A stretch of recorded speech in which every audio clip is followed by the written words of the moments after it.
OneWeb Launch 17, and 7 Starlink missions. For today's launch, we will be attempting to recover the booster using our drone ship Just Read the Instructions, which is currently stationed in the Atlantic Ocean. Now, with liftoff currently set at 1:22 a.m. Eastern Time, here are a few words from the President and CEO of Arabsat. Ladies and gentlemen, greetings and welcome to the Arabsat BADR-8 satellite launch. I'm thrilled to be here today to celebrate this momentous occasion with all of you. I'd like to express my gratitude to Airbus, our satellite manufacturer, for providing us with the latest technology and expertise, and for our standing relationship that has spanned over 25 years. Their contribution has been crucial to the success of this project, and we couldn't have done it without them. I would like to thank SpaceX for their valuable contribution to this project. Their expertise in launch services has been instrumental in bringing the BADR-8 satellite to its designated orbit today. And we are honored to have them as our partners. The BADR-8 satellite is a state-of-the-art addition to Arabsat orbital position 26 degrees east. It offers a wide range of services for satellite communications, television broadcasting, and information exchange in C and Ku frequency bands. BADR-8 will be joining our BADR satellite network at Arabsat 26 East hotspot and bringing advanced technologies and extended coverage with multiple bands to enable broadcasting partners to get their content to their audience in MENA, Central Asia, and North and West Africa effectively. This new satellite enhances our capabilities and capacities to meet the modern and advanced solutions our customers expect. And we are excited about the opportunities that it will bring. Our leading role in the Middle East and North Africa regions for satellite broadcasting and communications will also be strengthened.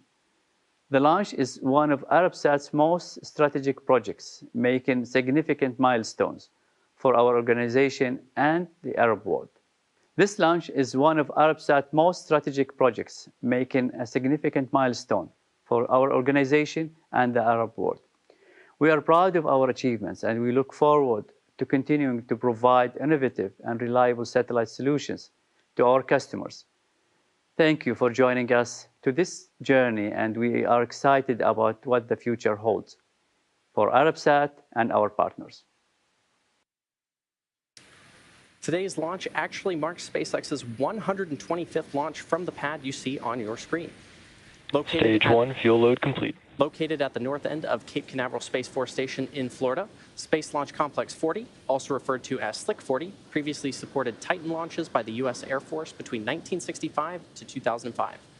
The launch complex was then leased to SpaceX in 2007, and since then, we've had 189 total launches from Florida, with 124 of those launches lifting off from Pad 40. And Slick 40 is indeed home to a handful of SpaceX firsts.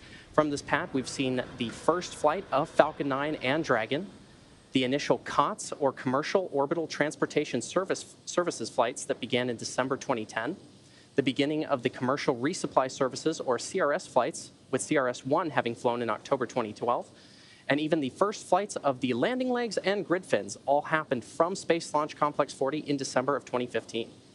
Now, 124 missions later, and riding on the coattails of the most recent Axiom 2 mission that launched just a few days ago, SpaceX is planning on building a crew tower at Slick 40 to be able to launch future crew and cargo from this pad in addition to 39A. And this will bring us one step closer to making humanity multiplanetary. Now, at T-minus 5 minutes until liftoff, we should be seeing the transporter erector clamp arms beginning to open from beneath the fairing. Now, we should see that in about 40 seconds from now. When the clamp arms fully pressurizing for strongback retract. When the clamp arms fully open beneath the fairing, the TE, or transporter erector, will begin to pull away from the rocket slightly. The transporter erector is the truss structure next to the rocket that is used for rollout and to route propellants and electrical power to the vehicle in preparation for launch. And at T0, ground hydraulic systems will pull the TE even further away from Falcon 9 as it lifts off.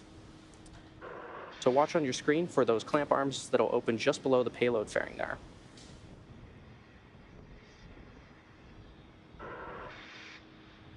And there you can see those clamp arms opening. Now, the first stage is connected to a launch mount at the base of the transporter erector, but the structure is hinged and will retract away from the vehicle in preparation for launch.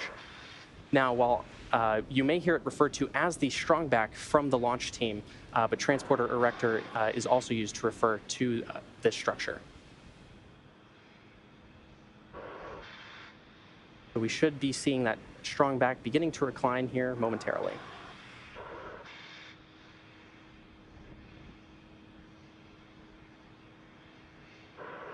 At this point in the countdown, both the first and second stages are nearly fully loaded with 1 million pounds of kerosene fuel and liquid oxygen.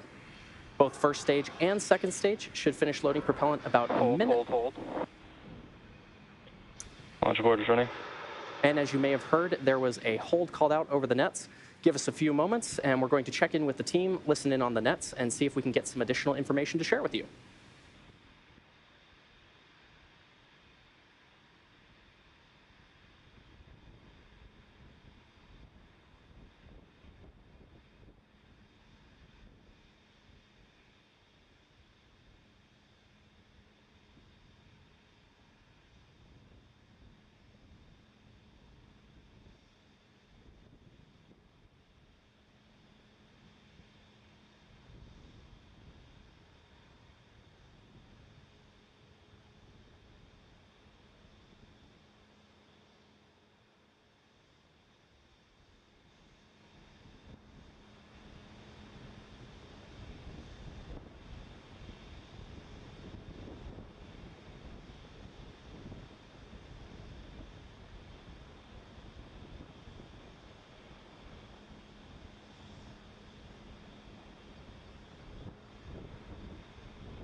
As I mentioned earlier, weather was a launch item for today's launch, and we are going to be standing down. The vehicle and payload remain in good health, so please check our social media accounts for our next launch opportunity. And as always, thank you for watching, and we hope to see everyone back here for our next attempt.